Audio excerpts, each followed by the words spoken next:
Hello everyone! So karon, ini nga vlog is about sa akong pagka-FM.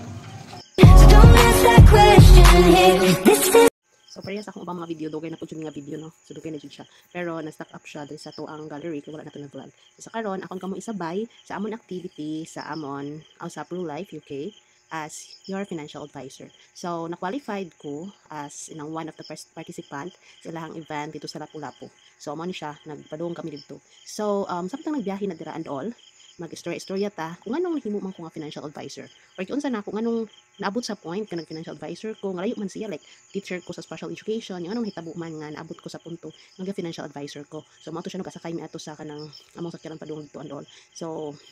ano man yung akong video nga nahimo naman ni nga nagsakay na pud ko sa lansa na pero wrong lagi na among video ay basta mao na to. So magtabi lang sa tapas dito siguro ako ni pagbiyahe sa bantayan niya ato lang siya insert. So mao to siya no. Ang akong good as a person kay nang sabantay man ang ganahan na ko yung mga perspective or na ako yung mga paglantaw sa akong kinabuhi nga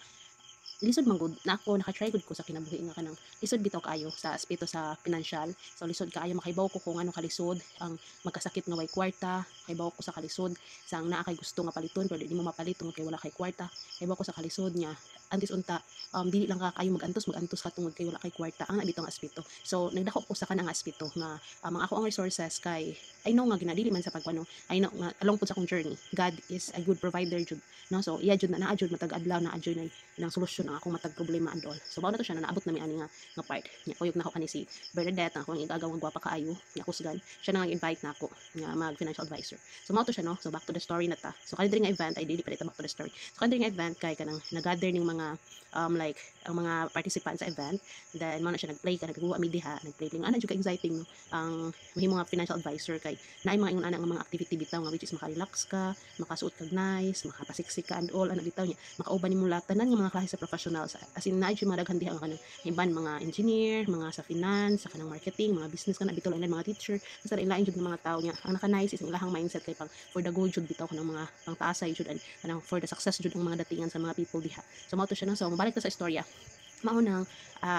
nagkuan ko like niabot ko sa point nga magsige na kog search nga unsaon kaha nga financial stable mi o kani diri kana akong gagaw diri ay kay model naman na sila kay kanang naaman contest no nga dapat picture me and all na price kana nga na so basta enjoy jud kay siya as in. So mao na to siya daghang kaon na mga wine na isuhan kay datingan no yung mga cheers na diha. So mao na to siya. So sa akong pagsigig search dito ko madto ko sa YouTube no sa lain nga mga apps niya ako dito makita sa Chinkitan kanang uban nga mga advocate para sa financial literacy nga nabitaw. So ang ako lang jud nakita nga pinaka common dito sa ilaha is about sa insurance. So everyone jud mag-talk jud no nga kanang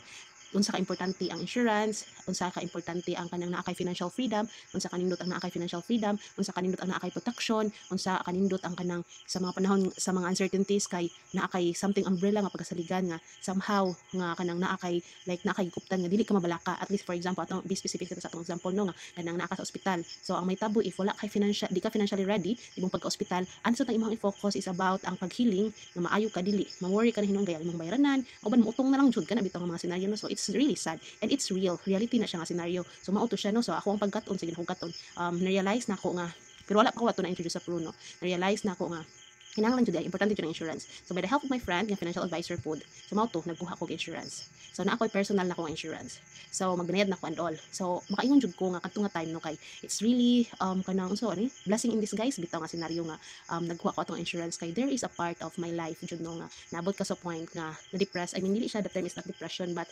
basta I don't know wala man ko sa to na diagnose nga. Pero ako ang situation nato it's really like shaking my world jud as in like mag-isolate ko like ganahan ako naabot ko sa suicidal thought ganahan ako nga ibangga kong motor sa lubi and all tungod ato siya nga sayop sa akong nga decision sa akong kinabuhi nga nabitaw nitabo sa ako but usagod sa dili pwede nga buhaton nimo once you are insured naka insurance is ang mag-suicide because by chance if nitabo na dili pa mong paato kana wala pa ko na up to 2 years na wala pa ko na naman na gitawag nga kanabitang kanang 2 years ba nga dapat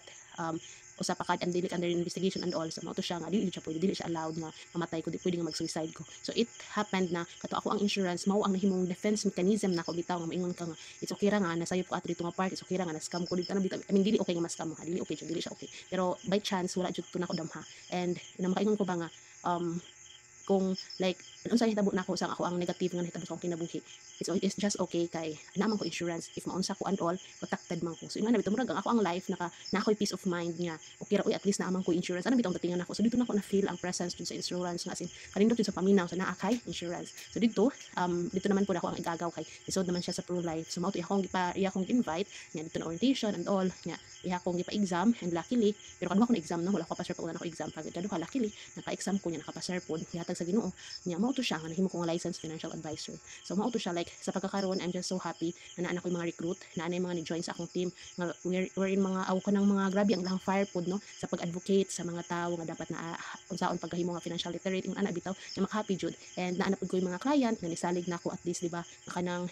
and nang kuan mo gud insurance man gud na ay like di ba mahitabo usay nga grabe ka lisod kung hospital ka and all so at least dili man ko makahatag sa mga tao or sa akong mga client og kwarta no kay wala man pud ko nagkalisod man pud baya ako so at least na ang company nga mo provide or mohatag sa ilahang mga needs during sa mga uncertainties sa ilahang kinabuhi so yung ana jud maka-happy nga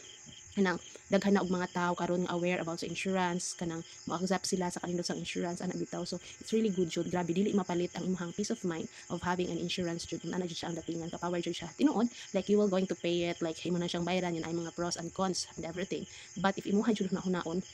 ang car ang bike ang house ang tanan nimo mga properties akong motor biskan kada ano so naa na siya insurance naa na nagkuha ko ginabayad yung insurance para ana kada man gani nga mabutang nga wildlife way kinabuhi dinhangan man gani siya nato tagaan or gina-appeal man gani jud siya nga dapat jud naa jud siya insurance how much more kita as a person kita nang nabuhi kita ang pwede magkasakit kita ang pwede nga like usara tong lawas and all di pa jud nato preparahan and also in ang life insurance for example kanang mga death claims no so like dili ka mamatay man jud ta mao jud ang realidad no bisan sakit na paminawon but that's the reality ug mao nang pinakasakit nga realidad for sure pero kanang